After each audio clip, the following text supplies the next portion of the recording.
We're live. Good morning. Good morning, everybody. It's the last day of September 2025. Yeah. Around the globe. 3/4 of the year's gone.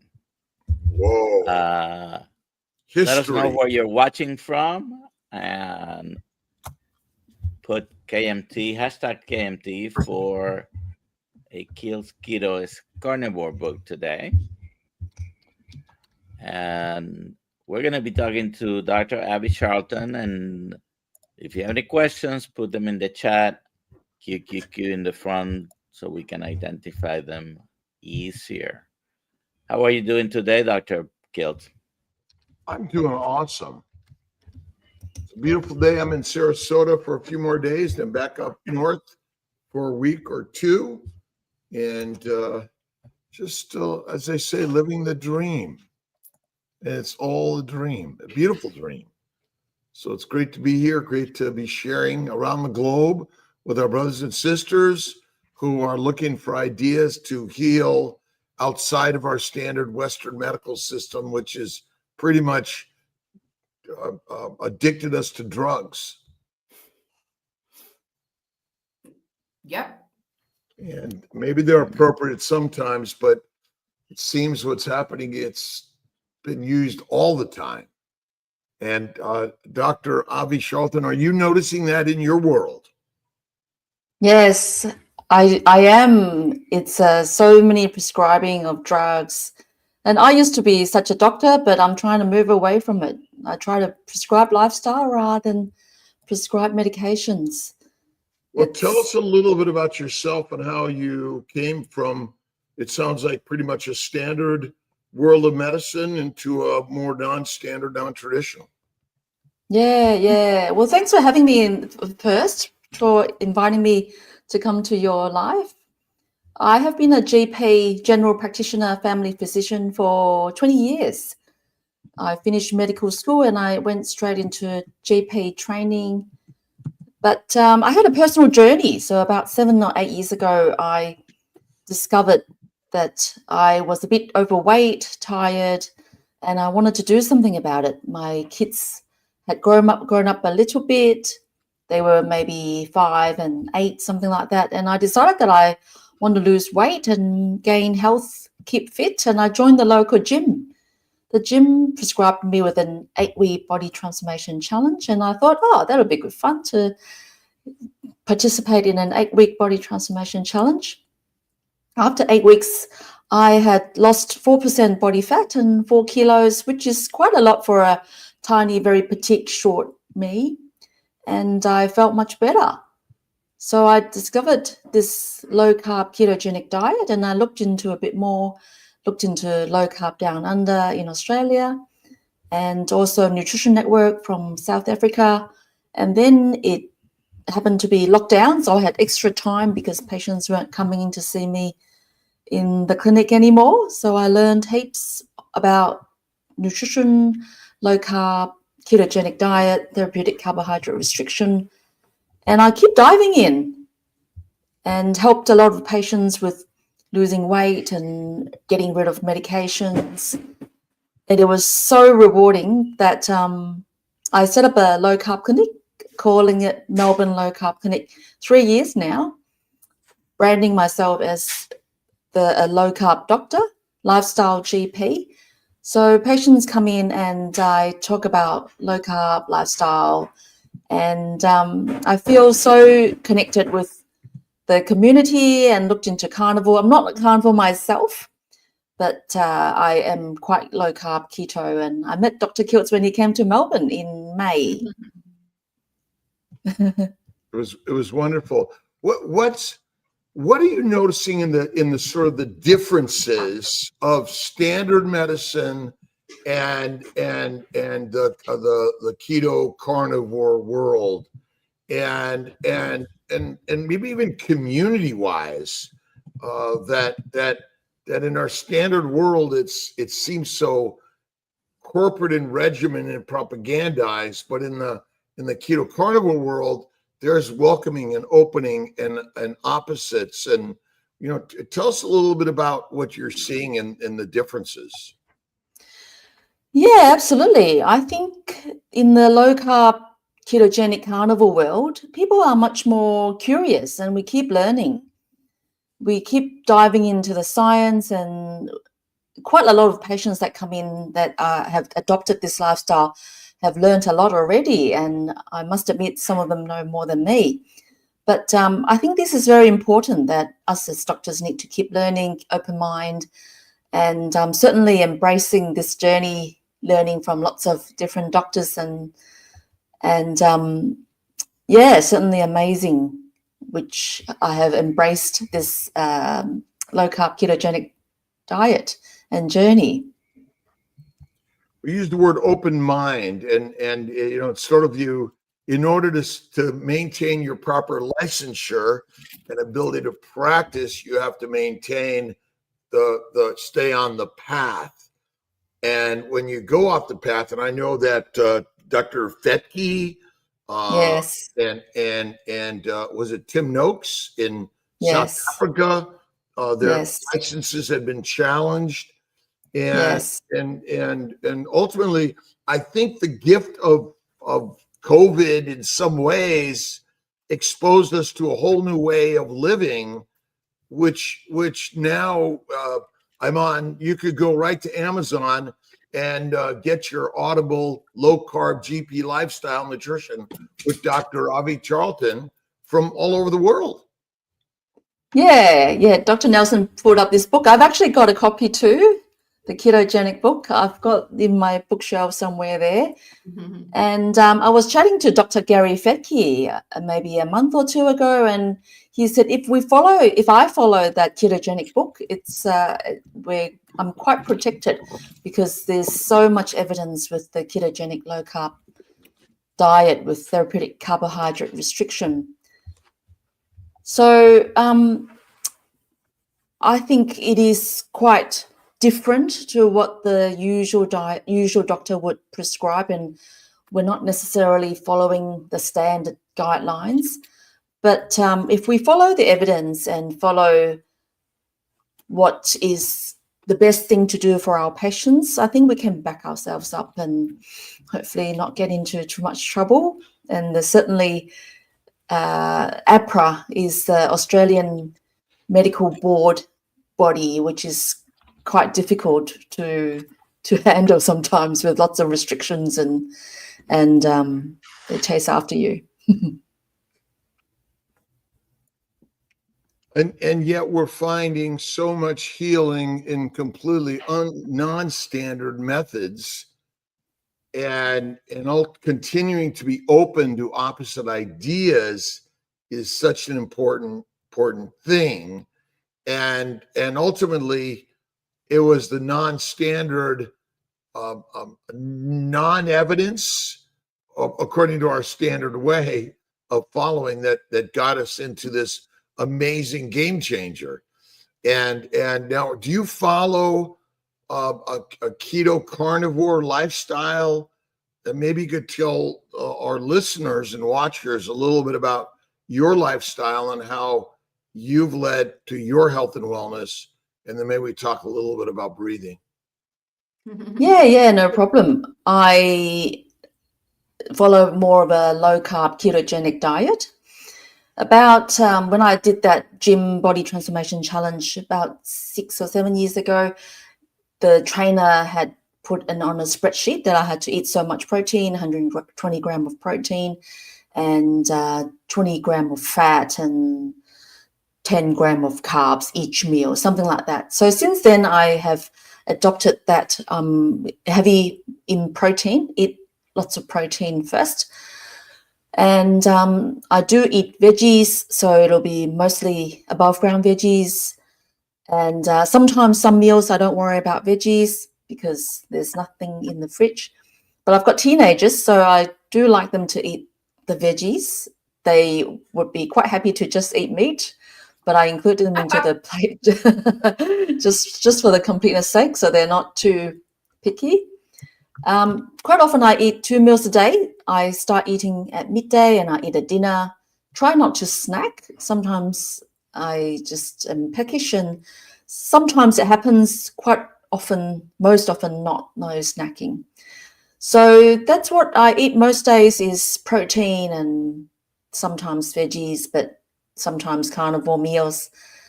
So yeah, that's my eating, and mostly low carb and keto, sometimes carnivore meals. Fat. Where do we prioritize fat in our world? Yeah, I love the fat, and I would eat the fatty meat. I love my lamb with fat around the meat. I love the steak with the fat around it. The kids don't like it, and the husband doesn't like it, so I end up eating all of the fatty meat myself. And I love butter. I love cheese and nuts and seeds and yogurt. So yeah, I have protein, and then I put healthy fat on the plate, and usually that's about all I need. Do you think, getting back to our guidelines and keto, is keto just a safer word and acceptable in the standard medical world than carnivore is? It is, yes. I hear so many stories that the patients come in and their doctor's not supportive of carnivore. Quite often they're not supportive of keto either, because keto will raise your cholesterol and the standard doctors get worried about it.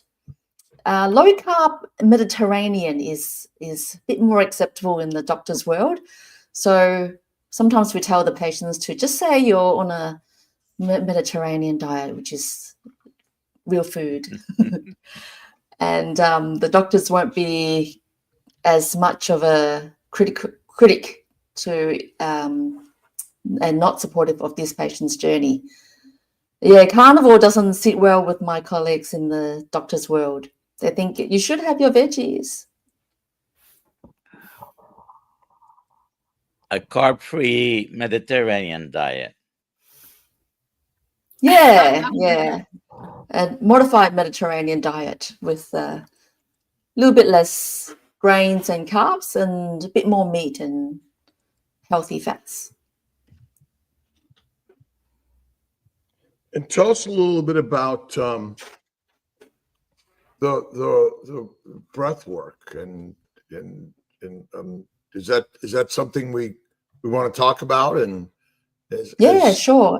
And people in the Absolutely. chat want to hear about it also. They want to hear about breath work and whatnot. So we should talk about that. Yeah, sure.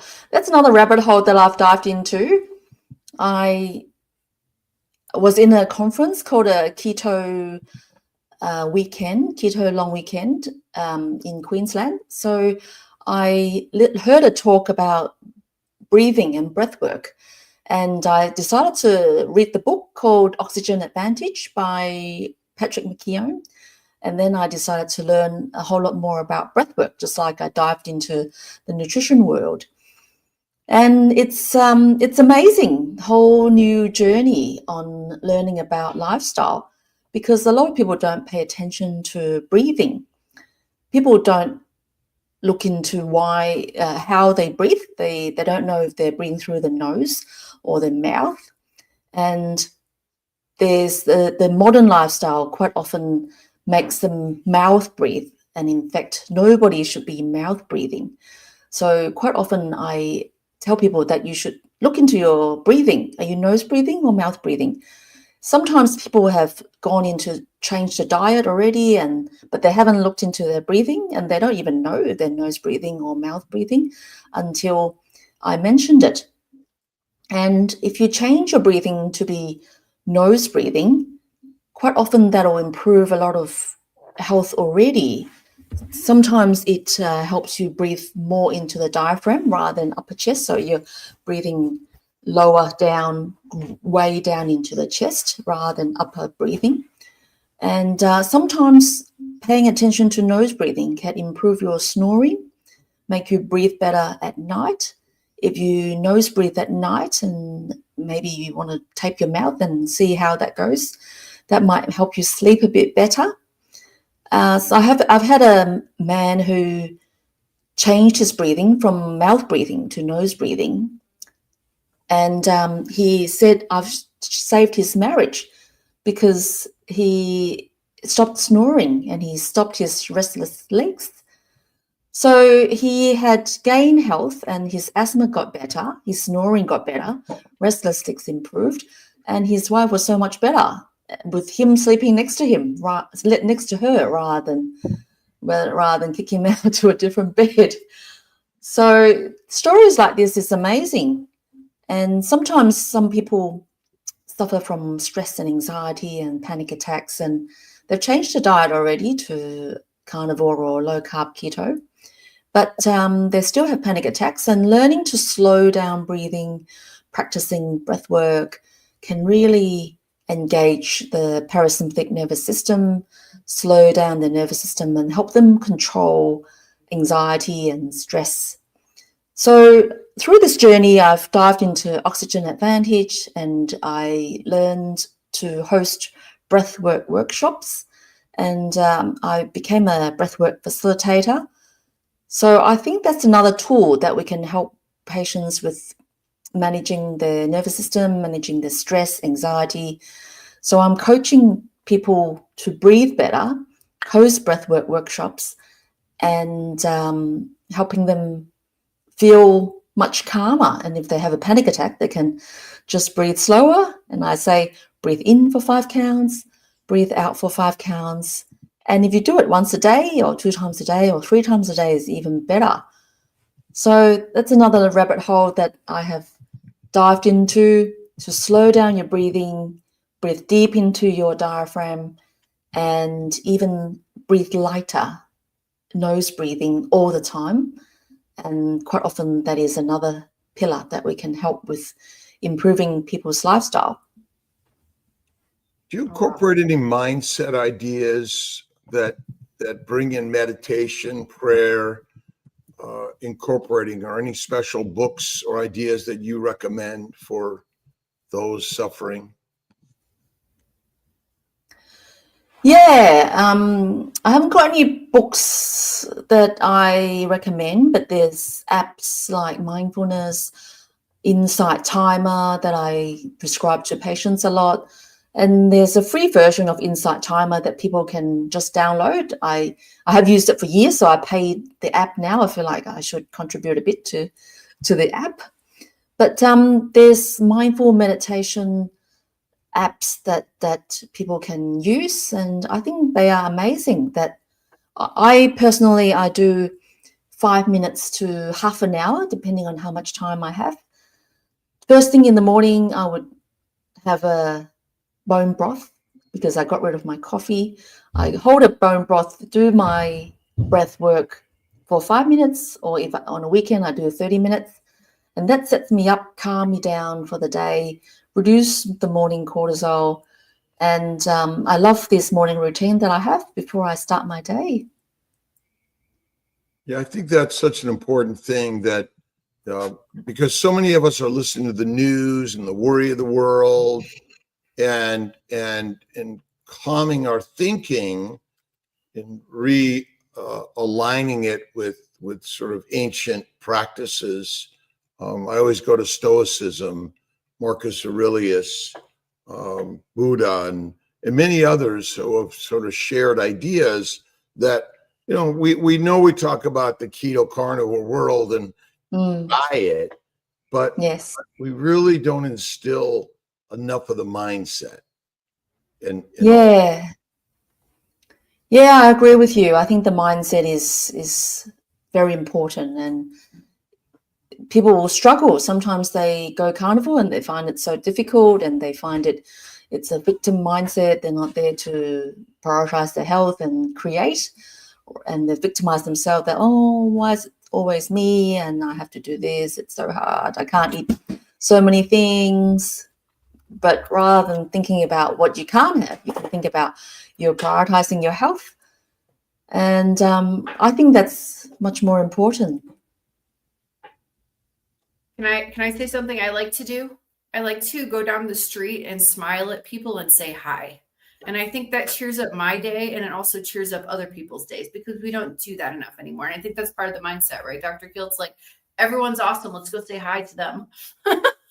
well, You know? I was on a walk with my friend Dr. Glover over at the beach here on Lido Key, And as we're walking, I was saying hello to someone. They said hello, and he says, "Do you know them?" I said, "No."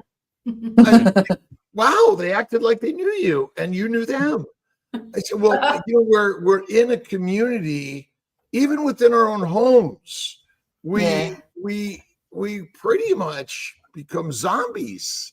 Right. And rather than recognizing our community, and that's what a KMT and all these communities we're developing, it's our brothers and sisters. And that's why it's important for us to be open to opposite ideas and not waiting for the science or the sort of the whatever the going beliefs are, but simply hello, how you doing? Or a smile, Right. or just a smile, right? And I used to I love Wayne Dyer and a lot of his stuff that he'd shared through the years, and I think that's such an important thing for all of us, because I say hello and smile as many people I can every day. What's that say? Go back to that. Oh, it says, Go back I thought, yeah, sorry. I say hello and smile. Say bud. Yeah. Positive vibration. Yeah, exactly. Sorry about that. And last night with Dr. Joseph, and again, it's people just were hanging out.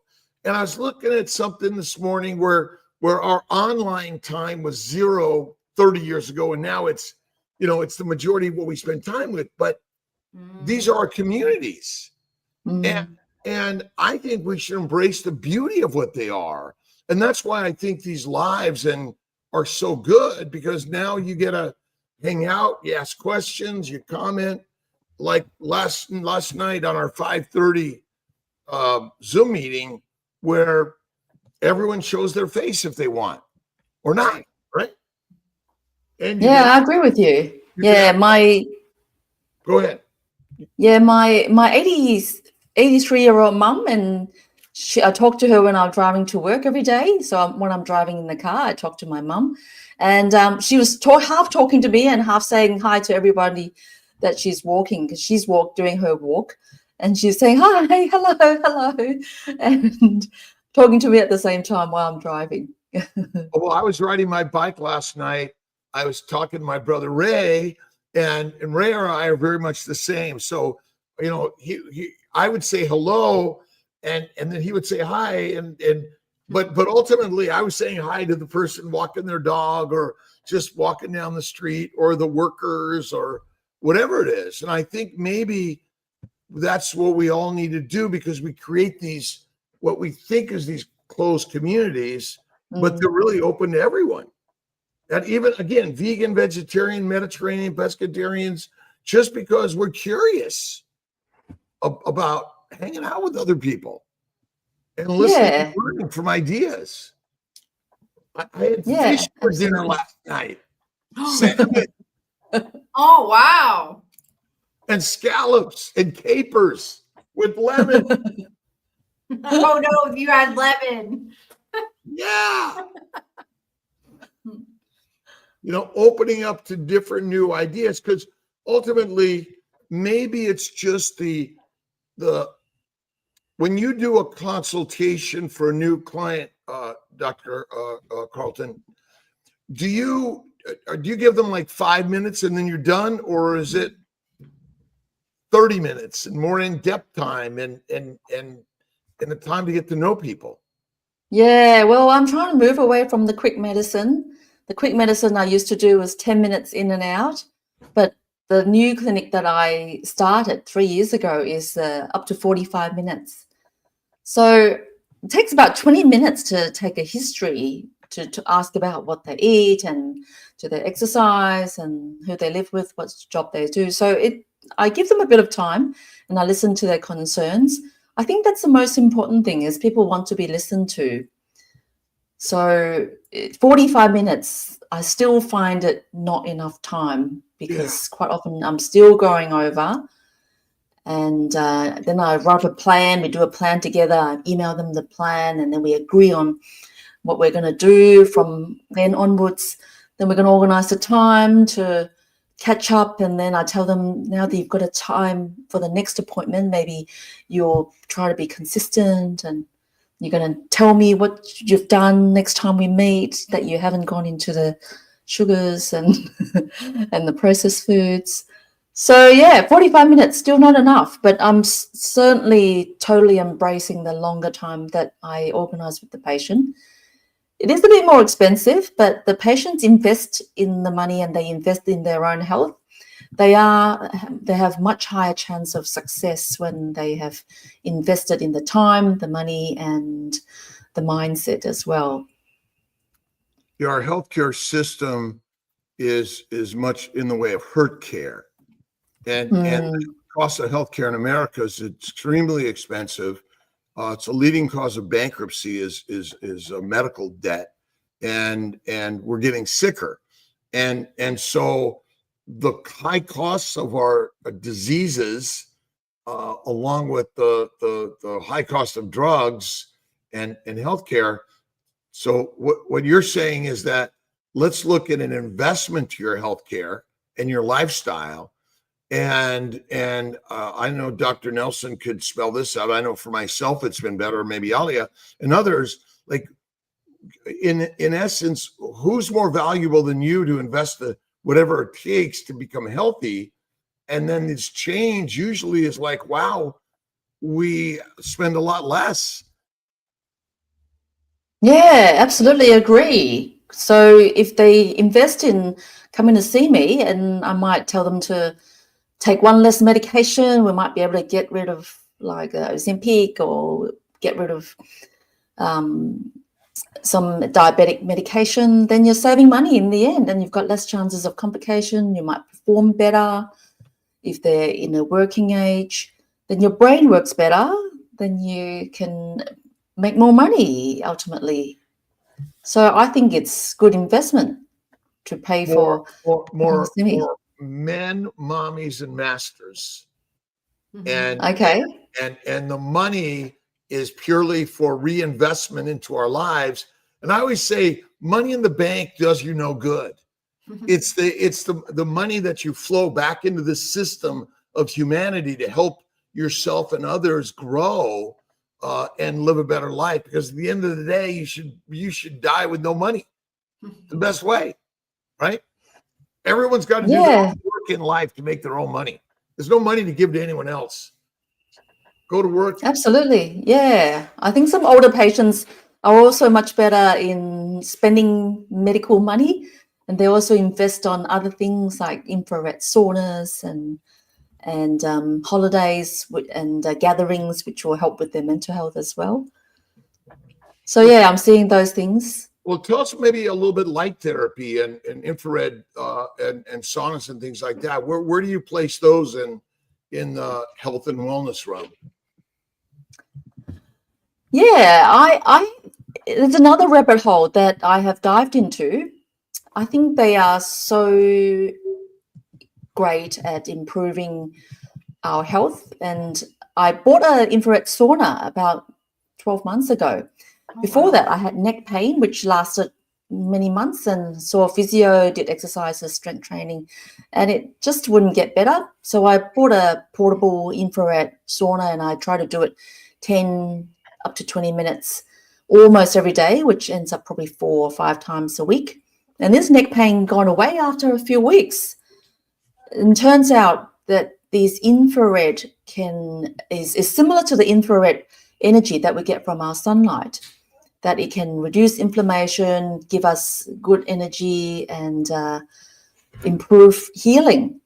So yeah, that's another rabbit hole that I dive into about circadian health, infrared, vitamin D, getting outside. And as a routine, I tell my patients that if you get outside first thing in the morning, that's amazing. That'll help you sleep and build melatonin. If you get 5 to 10 minutes in the middle of the day, you can build vitamin D, and that will improve your immune system, not just bone health. And that'll make you help you make hormones as well with higher vitamin D. And if you can get another 5 to 10 minutes before the sun sets, that is a bonus, then that you get the infrared rays from the sun. But we're just coming out of winter in Melbourne. It is quite difficult, and everyone's got low vitamin D. And if you can afford an infrared panel or infrared sauna, then that infrared can help you with more healing, anti-inflammatory effects. So much benefits. Which it sounds to me like that's another investment in your health and wellness, your lifestyle, of eating the right foods, thinking the right thoughts, breathing the right breaths, connecting. Yes.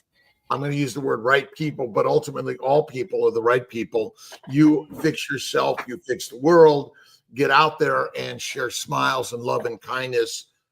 And those are so important for all of us every single day. Maybe that's probably because you go to the doctor and they weigh you do your blood pressure, they look at your labs, and usually it's like, oh no, it doesn't look so good.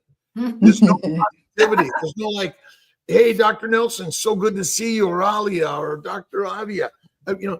It's we're like, you get 10 minutes per visit. It's problem oriented. It's problem and prescription oriented. Great, Yeah. you're here for a pill. Let's make sure you get it. Nowadays, you can get it quick and easy online in so many ways. And Yes. right. Yeah, that's right. I think I used to be a doctor that just checks your blood pressure, and I check it 3 times, and then if you're high blood pressure, then here's a blood pressure tablet. But now I've given people a bit of a chance to improve the diet. So there was an old lady who's about 70 or something. I found her blood pressure to be quite high, and I asked her what she eats. Turns out she has cuppa soups every day for lunchtime, instant soups. And I thought, oh my God, that's just a chemical concoction. I told her to get rid of the cuppa soups, and 3 weeks later, her blood pressure came back normal.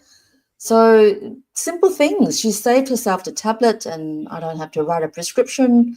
I get her to come back for another visit, and she learned that eating real food is important, not just for convenience sake. So very rewarding, these things. That's Very great. good. Impacting people, and you touch thousands more people online through your podcasting. Yes. And nowadays people have access to so many different ideas from different people, and we're learning and sharing something that, there's really no excuse to not listening, learning, and changing, because I know for myself, 55 years of standard diet pretty much, and keto carnivore for the last 15 years, never felt better. It's not perfect. This doesn't mean we're not going to get some diseases, right? No. Or not need the Western medical system sometimes. Yeah, I agree with you. I think we all need to keep learning. And it's very sad, a lot of our doctor colleagues that just condemn it straight away and not keep looking. They just think it's extreme, and ketogenic diet is inflammatory and causes high cholesterol will block your arteries. It's very hard to convince those doctors. But it's true that I'd say my grandmother lived 104. She smoked Pall Malls and drank Manhattans. Oh, wow. And so an N of 1 isn't always the best way to look at this, but certainly I know this, that she loved people. She loved servicing people and connecting with people. And so it's, to know the why part of it. My good friend Dave, he was the happiest, most amazing guy. He exercised, ate a healthy diet, dies at 52, cancer. Again, we don't know how and when and why, but certainly we're finding a better way to sharing health and wellness around the globe today. Now we have social media, and this is the new social medicine more than anything. You want to grab some of these cues, Alia? Well, let's get Amy out. Do it. We got a bunch of questions. Tons of questions. But Dr. Nelson, Can you put her YouTube channel in the chat, please? Yeah, there was that. I Thank used to you. have How was horrible it? pain, but not since I started carnivore. All aches and pains went away. From Amy, Brisket Boomers, type 1 diabetic for many years, carnivore. Would Great. you agree with that statement? Yeah, absolutely. I hear a lot of carnivore stories, and they've improved their health so much. Got rid of autoimmune conditions and skin conditions, psoriasis, eczema. So many amazing stories. I want to read this from Uncle Charlie. Uncle Charlie says, thanks. My A1C was 18. Now it's 5.4, 350 pounds to 185, 4 years. OMAD, 1 pound of grass-fed beef or 80-20, 90-10 bison, and 6 whole raw eggs. Oh, 6 whole eggs. God bless all of you guys. Animal documents. I guess documentary was great. Thanks, Ken Berry. Awesome. Oh, You know, it is. I mean, animal fatty meat, animal based. I think is important. Can you eat some plants sometimes?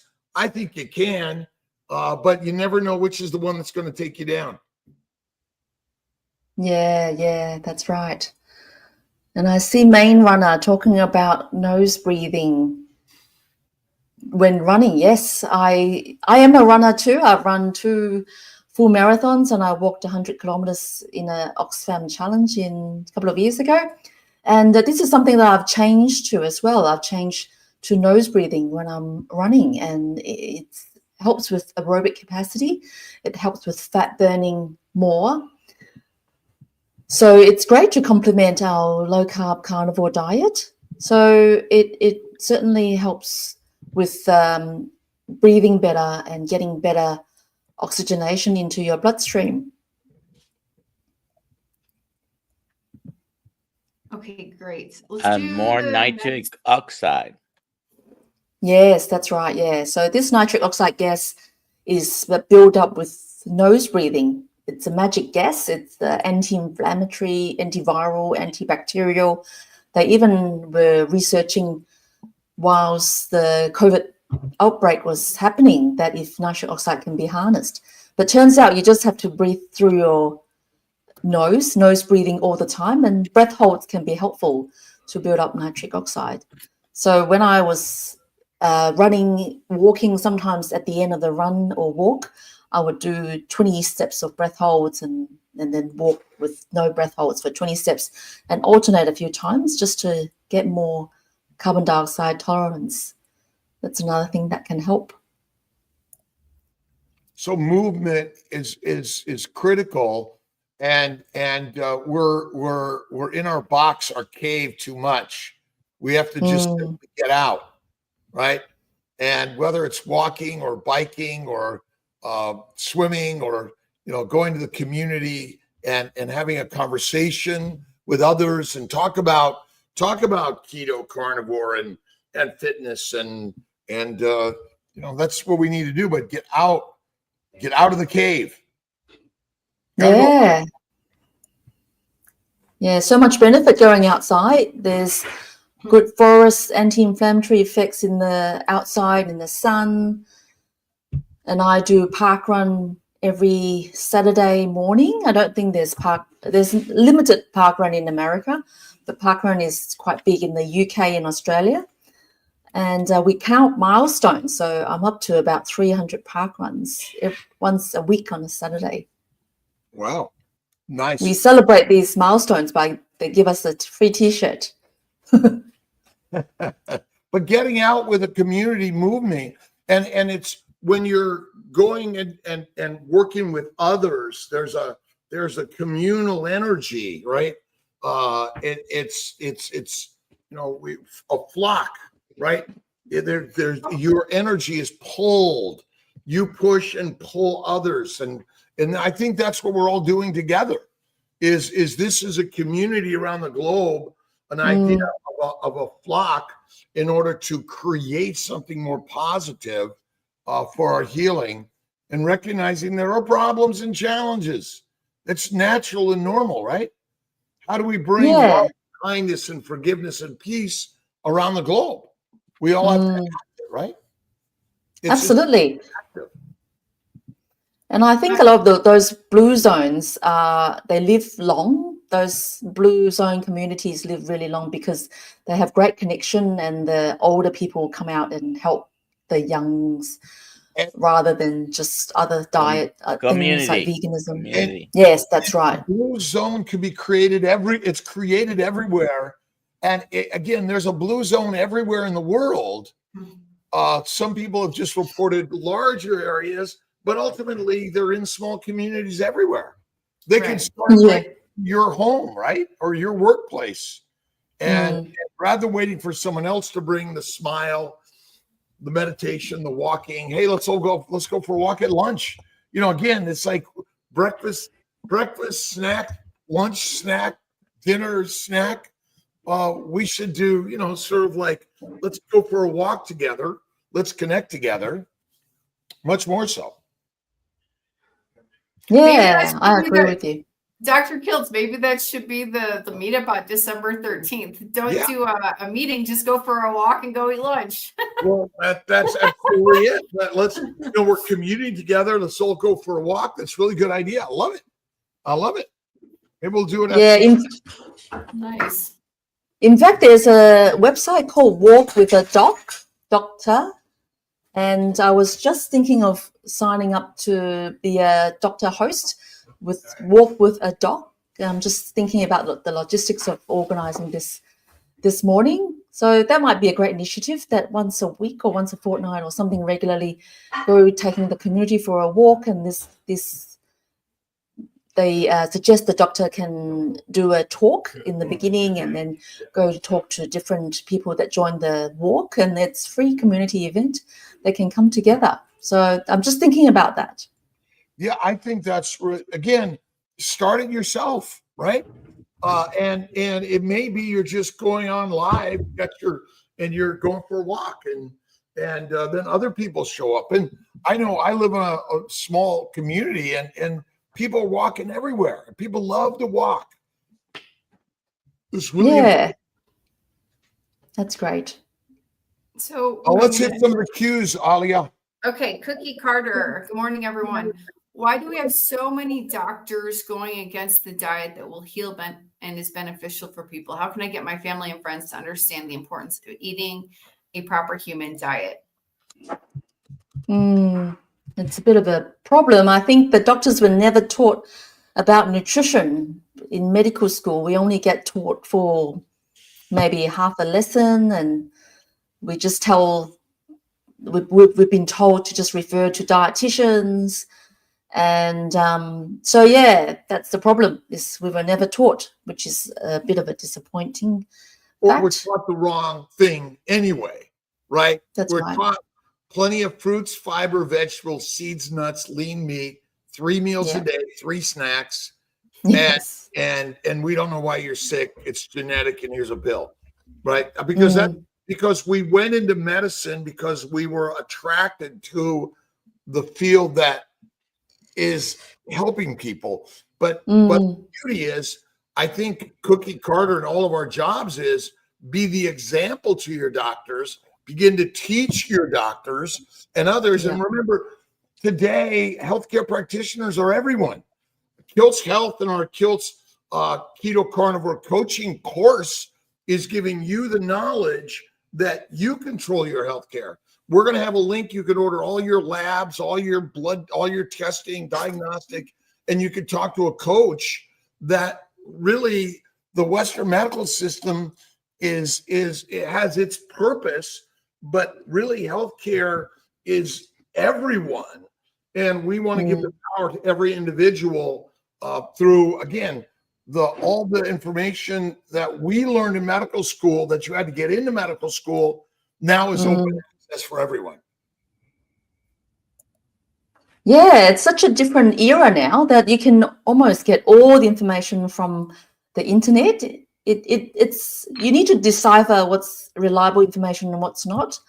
But so many patients know so much more than us doctors do. And I think, us doctors need to be more curious and keep learning from our patients and learn from successful journeys.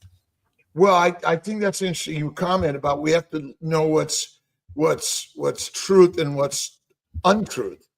And the challenge is it's sometimes truth and sometimes not. It's all moving. And so, you know, we're for all of us, we do one thing, it doesn't work, we try something else, and we have to be open to constant change. And I think the best thing we can do is not ridicule our doctors, but work with them. You know, we want to honor all people, and at some point, that's why the knowledge is now a podcast, or you know, a live community, or a community that's simply each other, right? I go to Amy and ask Amy questions, or United Carnivore, or you know, Papa Carnivore. You know, all of our brothers and sisters. You know, old guy Carnivore Mitch. And we're asking others who have been in the space that have healed their bodies. What did you do? It's like going back to our great grandmothers, and you know, our ancients, our healers in the community. Yeah, I think that's right. Yeah, we need to learn from our own body, and sometimes something that somebody else does doesn't suit you, so you just gotta try and error and try n equals 1. And keep on. You can always learn from each other, and then you can try this method that this person. Uh-oh. Which is the beauty of online today, is that, okay, Kiltz is eating salmon now, all right? and he's extra boosting now with some vitamin K and D and some fish oil, cod liver oil, and let's see, what else is he doing?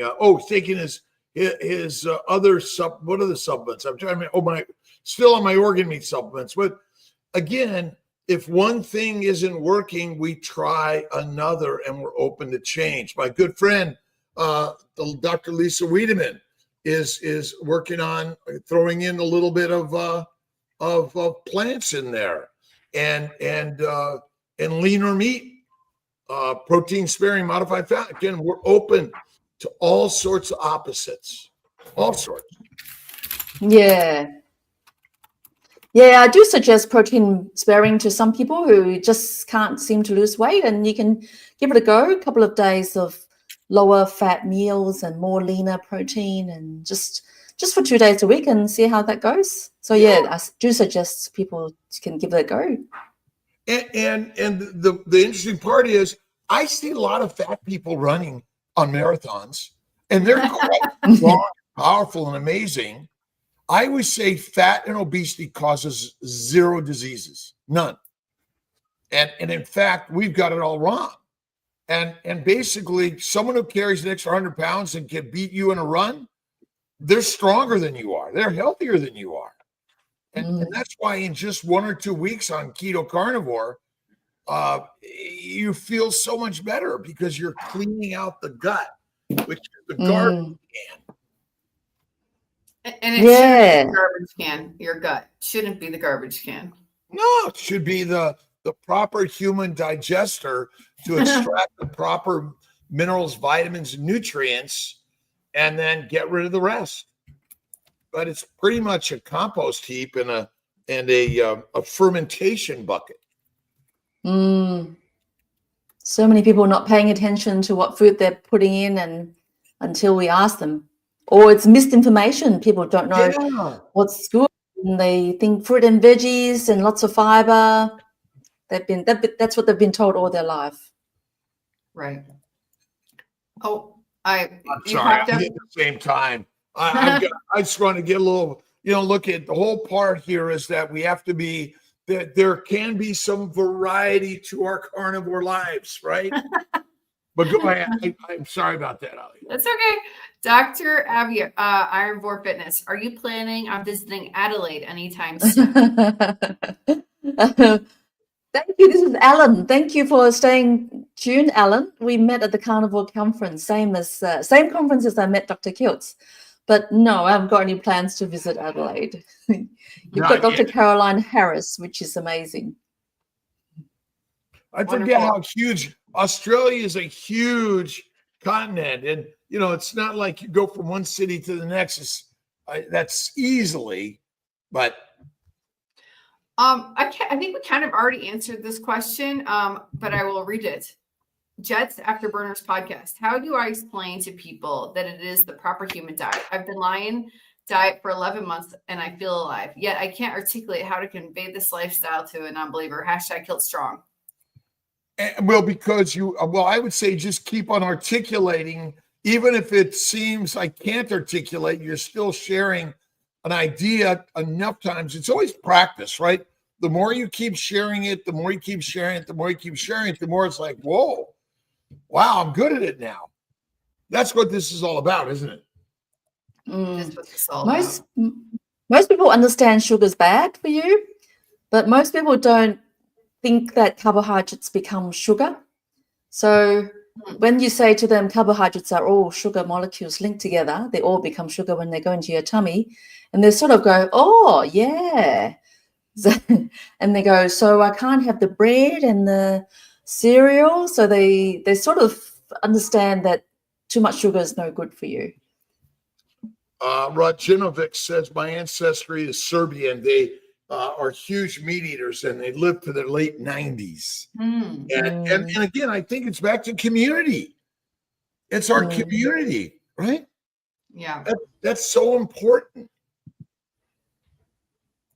You want to click those questions? Go right down them, Molly. Okay, so Elke, what about mouth tape at night? Best type if you think it's a good idea. Yeah, I think that's a great idea. We have this tape called micropore tape, which is very cheap. I get it from the clinic, and you can get it from the chemist for like a couple of dollars, Australian dollars. But you can just have a little strip. You don't have to have it taped up in the mouth if you're worried that you'll suffocate. But you won't suffocate, and it's quite easy to take off. I usually say give yourself about a week to get used to. If the first 2 or 3 nights you only last 2 or 3 hours, that's okay, and you might last the whole night after a week. And quite often people sleep better. They make sure they're nose breathing rather than mouth breathing. They wake up much more refreshed. They have less snoring. So it sounds a bit extreme, but if you don't like it, just take it off after a couple of hours. You can give it a go. Trying something different, right? That's right. Yeah.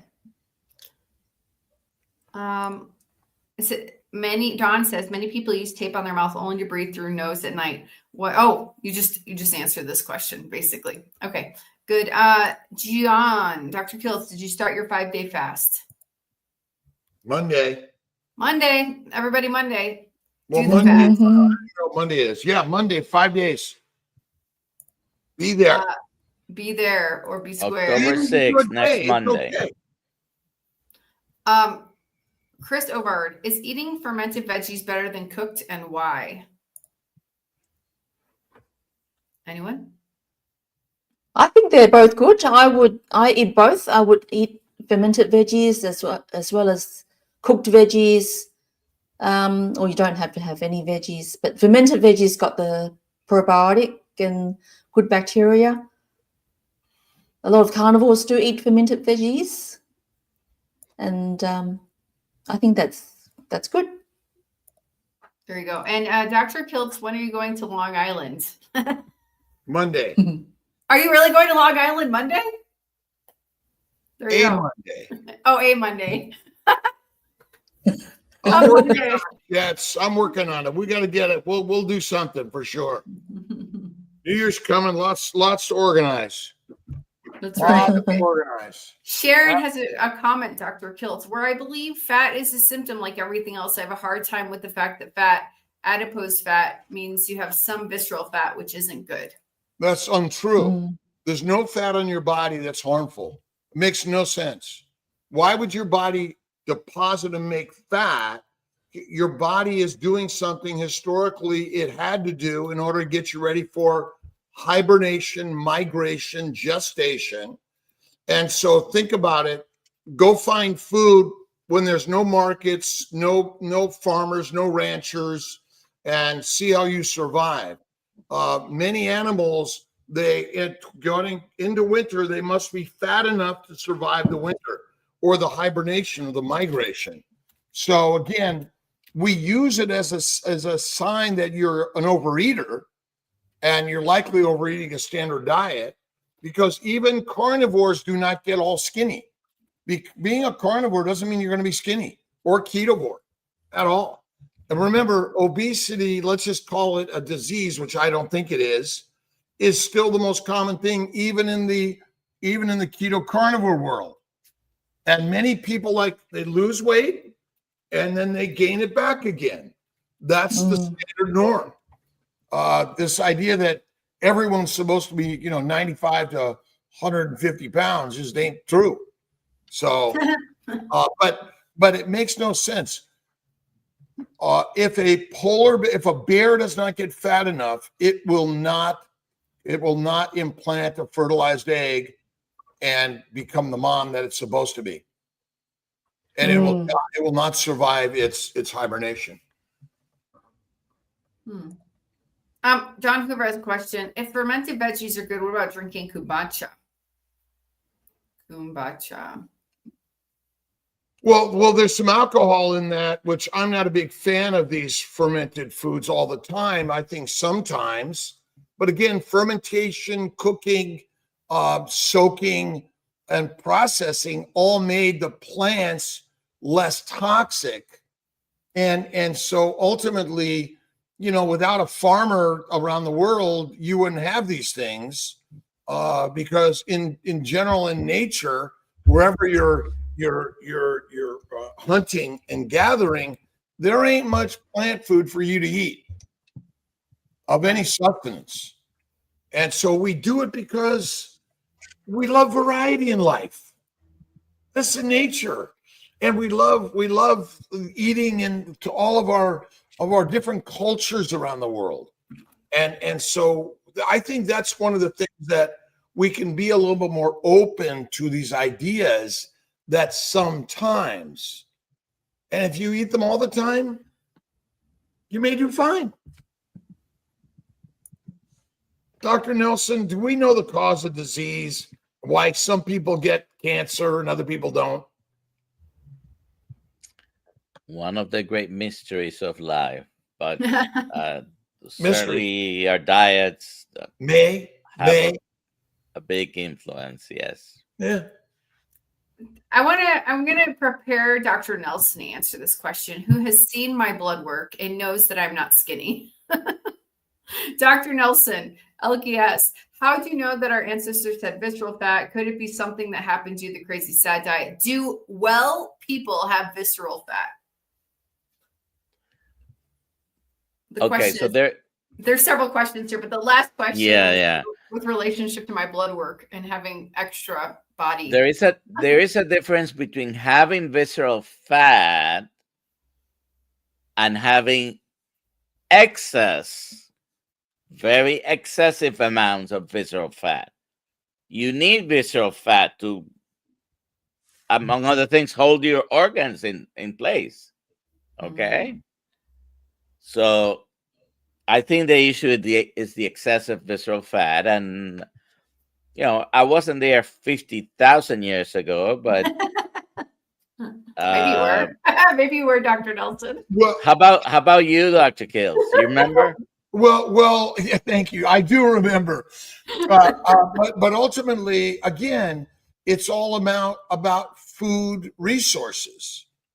We did not have the food resources ever until we figured out how to build granaries and store food and build civilizations and walls and wars and weapons. But we always fought for food and reproduction. That's nature, right? And again, zero fat means you're dead. And fat deposited in the viscera is normal. Excess visceral fat is just like excess subcutaneous fat. Again, it's not the cause of disease, but in our Western world, as we label it, it's a diagnostic tool to say you're likely metabolically, inflammatorily unhealthy. Oh, here's another question. Fatty liver is a problem? Is it not? Well, what's the job of the liver? It's to make and store fat and make VLDL and ship it around the body. So in fact, the liver converts amino acids and sugars via insulin to fat. But when we call it a fatty liver, it's like excess visceral fat. It's a sign that you're a high plant protein, low animal fat, 3 to 6 meal eater. But remember, there are plant substances that cause, and viruses, bacteria, yeast that damage the liver also without a fatty liver. And so liver cirrhosis, fibrosis, and inflammation are very common. But once again, we're all fat phobic. We discriminate against fat and obesity all day long. That's our biggest problem. We call you fat, and then you feel bad. And what do you want to do when you're depressed and feel bad? Because we're telling you you're fat and unhealthy. Eat more happy food, right? And ultimately, what if a fatty liver is not the problem, but inflamed liver is the problem, and it shows up with a lot of fat and obesity, because that means you're eating 3 to 6 meals a day and overeating. Yeah. Yeah. Food abundance. Yeah. Food abundance is our problem. But now, if there's a famine, a war, pestilence, disease, would you rather be skinny or fat? Fat. You better believe it. Yes. Well, And so- at the moment, I'll probably last longer than Dr. Kills, I think.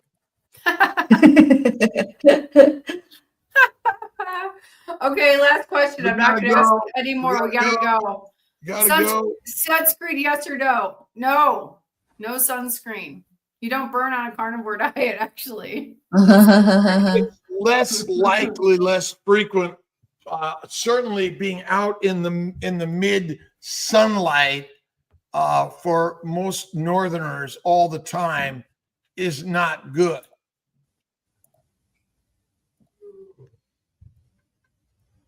I forgot we have to do the All right, giveaway. let's do it. Let's get it. Let's get going. I got to get to the office. Have a great day, everyone.